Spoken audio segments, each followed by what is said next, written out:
Special thanks to Exter for sponsoring this review. I never thought I'd see myself back on this saddle. Over the years, even though I'm more known as an animation guy, I've been asked to look into all sorts of media. Movies, games, series, stage shows, comics, you name it, I probably gave some of that a rating. I became a changed man since I got in this business, and now I know the true colors of this world. Oh, wow. Wow. Okay. I never realized how colorful my place is. Can we just tone down the colors a bit? Not by much, but, to set the mood a little. Okay. Stop. This is actually perfect. Okay, I can work with this. Where was I again? Oh, right, that. But strangely enough, even if animation is my go-to medium to analyze, anime is an entirely different mistress, and one that can be quite tough to handle. No matter what it is, I can't just look at it the same way I do with the usual cartoons I check out. They can sometimes have a unique approach that can be considered unorthodox compared to Western media, such is the case with the show that I was asked to inspect, simply known as Baccano. Don't let the small size of this series fool you. Baccano is actually a major franchise that is beloved in Japan and even a bit in the US. Created by Ryogo Narita, he started with an idea to make a light novel set in the Prohibition era in the United States. Something that would involve gangsters, the mafia, and historical events with a hint of supernatural elements to craft a unique story. After researching several books in the same genre and taking a lot of inspiration from the 1987 Brian De Palma film The Untouchables, Narita put out the first novel of the series, The Rolling Bootlegs, on February 10, 2003, and it immediately became a Japanese sensation. As of 2021, the story expanded to 22 novels, some of which even translated to English and a few other languages, and the books were turned into several different adaptations, from a couple of mangas to drama CDs to a Nintendo DS game to the subject we'll be looking at, the 2007 anime by Brains Base and Aniplex. Even I was surprised by how this was a far bigger deal than I expected. It's not every day that Japan gets to tell a gangster story that doesn't involve the Yakuza, and just like how the mafia in that gets to collect a ton of money, this has been collecting fans and praise from everywhere, especially the anime itself. With that said, I think it's safe to say that this will be my first Baccano experience. I never read any of the novels or anything like that, and the first time I heard about it was when I was requested to review the anime. So as I look into the show, consider this an outsider's perspective, a viewpoint from a casual anime watcher who just heard about this for the first time. I mean, it shouldn't be so hard to get through this, right?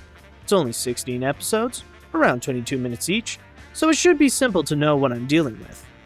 Little did I know that you can pack so much in those 16 episodes. To make a long story short, the anime primarily focuses on the timeline between 1930 and 1932, where it highlights the events that occurred on the transcontinental train called the Flying Pussyfoot, as well as mentioning what happened before and after. But this is no ordinary train heading to New York. Imagine if you take Agatha Christie's Murder on the Orient Express and you turn that into a battle royale.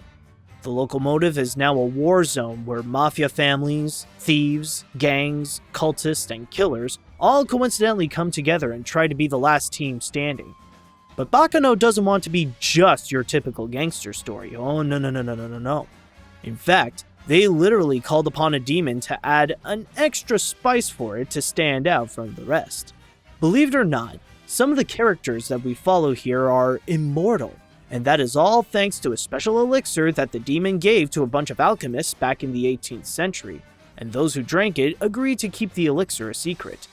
That is, except for one old man who sought out to produce more and gain power along the way. While it may have a handful of episodes and mainly chronicle a very eventful 3 years, the show has a very enriched story that brings its world to life in a way that is immersive and believable. All the details that make the plot progress is all mapped out to present how every moment and every interaction has a connection. A major role in how it achieved that is the way that it develops the cast to give each of them a moment to shine during the show. By the way, an important note about this series is that it has a big cast. Like, there are actually more than a dozen people who could be considered a protagonist in their respective plotline.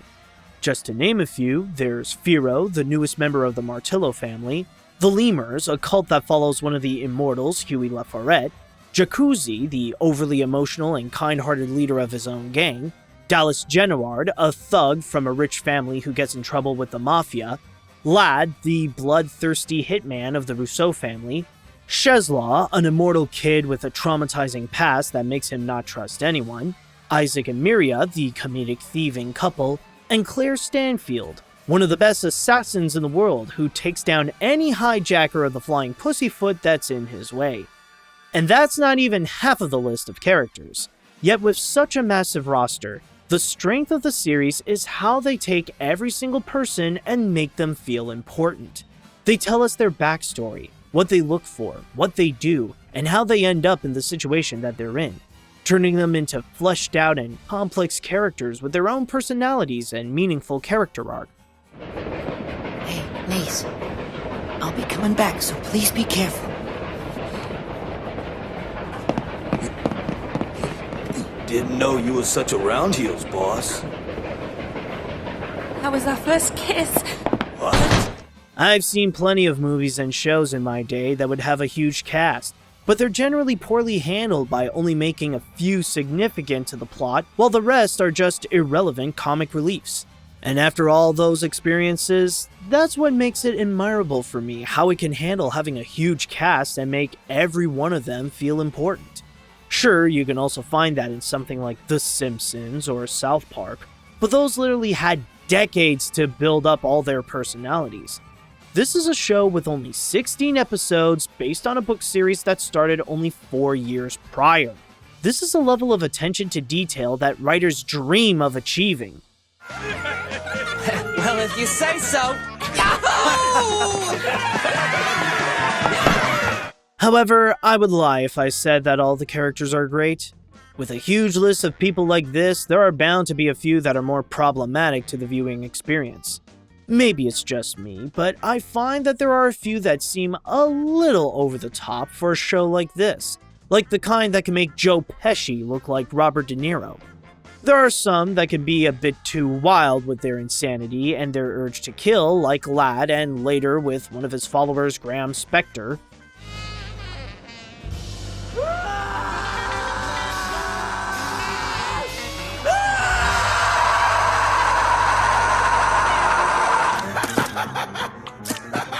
I cannot wait to meet the genius responsible for this masterpiece! And then there's the couple Isaac and Miria, who are like if the series director looked at Team Rocket from Pokemon and thought that they weren't cartoony enough. I understand the need of comedy to balance out some of the more brutal moments, which, trust me, I'll get to that soon. But the way that they are played out can sometimes feel out of place. They do fit well in the narrative as characters, but there is a fine line between being funny and belonging to a completely different anime. Good match! Now wipe those tears away and dine with us. I hope you like Chinese food! It's all you can eat. Thanks. I'll admit, I was quite impressed with the quality of the writing here and that there is so much that is compacted, especially with such a large list of characters and the capability of using that short amount of time to tell a major story. But at the same time, there was shock.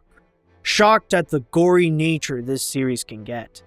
I'm not the kind that usually freaks out over the sight of violence or blood in media, especially when they can be stupidly exaggerated in cartoons to the point that it can't be taken seriously. But this? Yeah, maybe it's just me, but I didn't know anime violence can get so brutal. Yeah, sorry to break the immersion of the review, but I am dead serious when I say that what you are about to see is going to get highly intense and very much violent to the point that it will make some people pretty uncomfortable. Now, I'm not saying that I will present some of the nastiest parts of the show because, well, I can't even put up this review in the first place if I do. But what you will see, it will still get pretty violent and there will be some blood gushing out. So if you are someone who is sensitive to watching any form of violence, even if it is animated, or if you are someone who is uncomfortable in seeing any forms of blood, then I do recommend skipping this part of this review. But there is a little bit of a bright side though. Don't skip too far ahead just yet, because there is also another reason why I am interrupting here. And that is because I want to talk about today's sponsor. What I have here is no ordinary compact little wallet. Sure, it's got some cool features like getting your cards out easily with the push of a button, but the true magic of this wallet is that this has a tracker. Yes, a tracker. So if you ever lose your wallet, you could just go on the app on your phone and it will point to you exactly where it is now. Oh, son of a fish, hold on a sec. Many minutes later. Oh, and a pro tip, you could do the reverse and use your tracker to find your phone. And by the way, Gangsters having a major Black Friday sale until November 28th where you could save up to 40% off everything they got on the site. Again, thank you Gangster for the sponsor. Now, where was I? A little too random for me.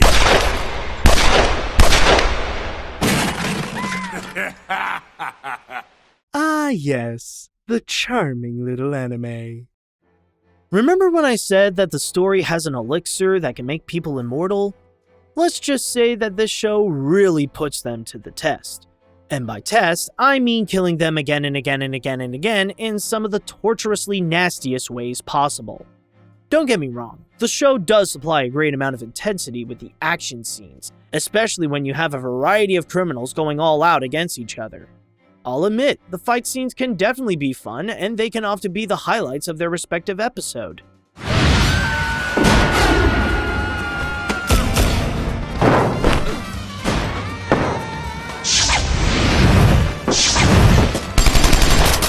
But when it comes to how violent it gets, that's where some people might have to draw the line. If you're not a fan of gore or dismemberment, it's best to stay far away from Baccano as possible. Keep in mind that this is set in the early 1930s on a train with gangsters, meaning that not only will there be Tommy guns blazing, but also blades slicing and dicing, brute force crushing, and unfortunate souls who forcefully get too close to the tracks while the train is moving. And if that's not enough to even make a Mortal Kombat fighter wince, the one who possibly is subjected to the most of this kind of torture and deaths is the immortal little boy Shezlaw. Just watch a few episodes with him and you'll see why he has trust issues.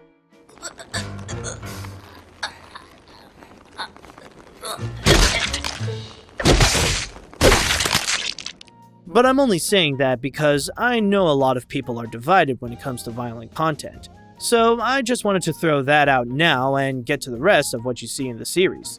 Yes, even if things can get a little too extreme, the animation of the series is not only really nice, but also feels authentic to the era. You see, the animation team had to travel all around the island of Manhattan to do as much research as they can to capture the look of that good old American city back during the Prohibition. And it's honestly noticeable in the backgrounds where the streets, the back alleys, and the flying pussyfoot itself is loaded with detail to capture how enriched the environments can be. But what probably sells the setting the most is the use of colors.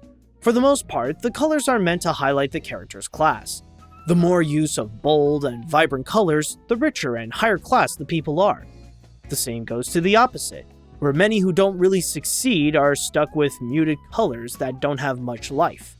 It's a subtle detail, but very effective to highlight how they are in the start of the Great Depression. Also, as I said before, the action scenes are very well made and have a strong, fast pace to keep things invested and see who would survive in the battle, especially when certain characters have more creativity in their arsenal and show off their unique skills to attack their opponents like a gangster MMA battle. All I have to do is think something. Bastard! And it becomes true. So far, the anime's got it all. Immersive animation, intense fight scenes, a fascinating detailed plot line, and a large cast of characters that each play a significant role to the narrative. Sounds like it could be on the levels of something like Cowboy Bebop. What more could you ask for? Or could this be a case that it's too good to be true? There's gotta be some kind of catch that would cause this perfect robbery to turn into a showdown with the police. And I'm not talking about its violent tendencies. As much as I admire what it had to offer... Oh, hold on a sec. Where does that narrative fit in all this? What truly separates Baccano from all the other animes, other than its American mafia theming, is the completely non-linear storytelling. With a prominently huge cast like this, it can't just tell the story in a straightforward chronological order. In almost every episode, the narrative constantly jumps from one plot line to another, regardless of the year that it happened or if it was on or off the train. You can have one episode where Dallas's sister, Eve, is looking for her brother in 1932, then go back to 1930 where Dallas was beating someone up, then go on the train in 1931 where Ladd wanted to get Jacuzzi for his bounty, then back in 1930 where a warehouse that's trying to make the elixir was set on fire, then go back to Eve in 1931 where she looks for information on her brother, then go back to 1930 where Firo meets Ennis next to the fire, then back in the train where Jacuzzi's gang members plan to protect the hostages, then back to Dallas where he steals the elixir from an old man who escaped the warehouse, then return to the Flying Pussyfoot where the Rousseaus and the Lemurs face each other off for control of the train, then finally to Jacuzzi where he discovers that the conductors are dead and their bodies are a mutilated mess. Did you get all that? Think you could handle that kind of storytelling again in almost every episode? Honestly, I'm looking forward to finding the answer to that myself. The only exception is the 7th episode that tells the origins of the elixir back in 1711. That one stayed consistently linear from beginning to end, but the rest is like a bunch of puzzle pieces suddenly thrown at your face and then the series tells you to put them together yourself. Don't you pass out on me. Tell me, where in the hell is Dallas Genuine? Honestly, I really don't know anything more. More so than the violence, I believe this will be the make or break deal for viewers. I have seen some fans and some reviews that actually really like the non-linear approach because it's not only what gives Baccano its own identity as an anime, but it helps spice up the narrative to have the plots mixed up to keep the engagement high when you never know what's next. I could see where there is some appeal to that, but for me, I don't think I could share my sentiments there. My problem with how Baccano handles its storytelling is how it's literally all over the place. I get that it has a huge roster to go through and want to give each person their own time to shine in a short amount of episodes, but it feels more complicated than it should to randomly place the different narratives because it makes it a lot more difficult to follow. The way it constantly jumps back and forth with different people feels hard to see what's the big picture of this story when it's already complicated as is. I often find myself needing a moment after just one episode to know what goes where before having a bit more of an idea of what's happening and getting ready to do the same with the next episode. Trying to comprehend the series story in an understandable order is like trying to solve a conspiracy theory. You spend more time trying to connect the dots than actually watching the show to the point that you're losing your mind after every minute. Personally, I would have loved to see the series go one character or a group of characters at a time to see their side of the story to help present the bigger picture even clearer. But sometimes, a bad delivery can end up making even the finest meals taste a bit sour.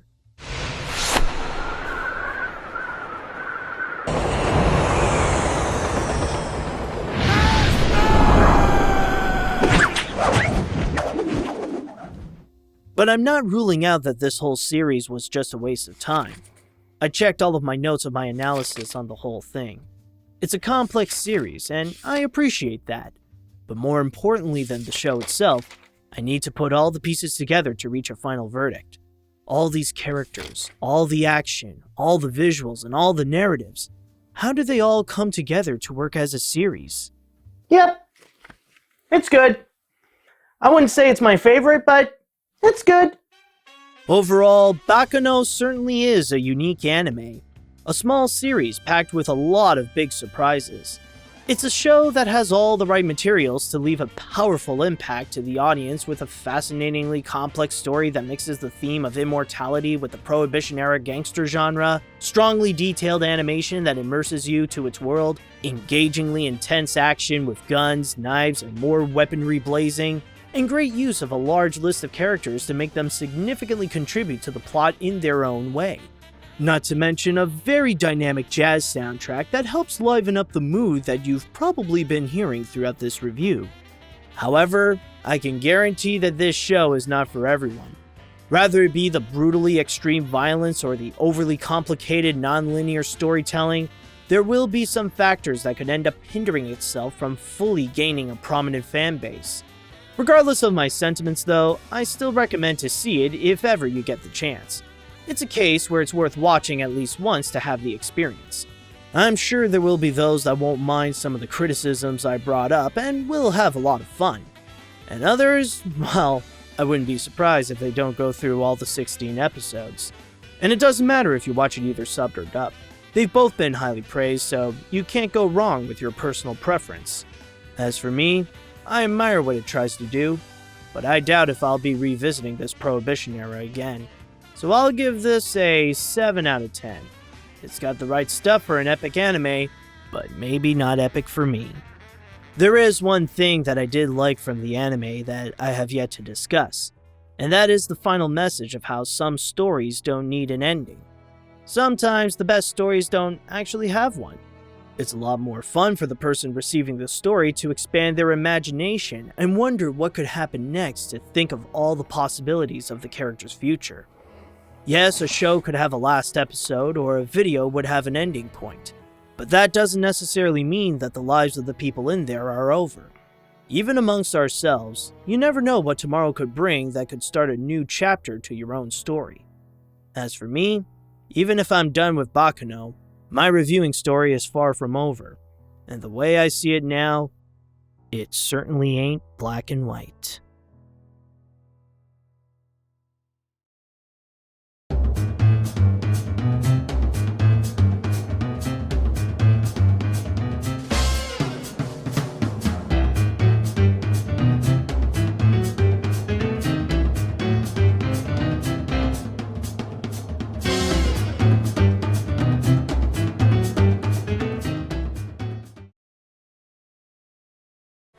You're right, sir. It's a lot more fun to imagine the rest.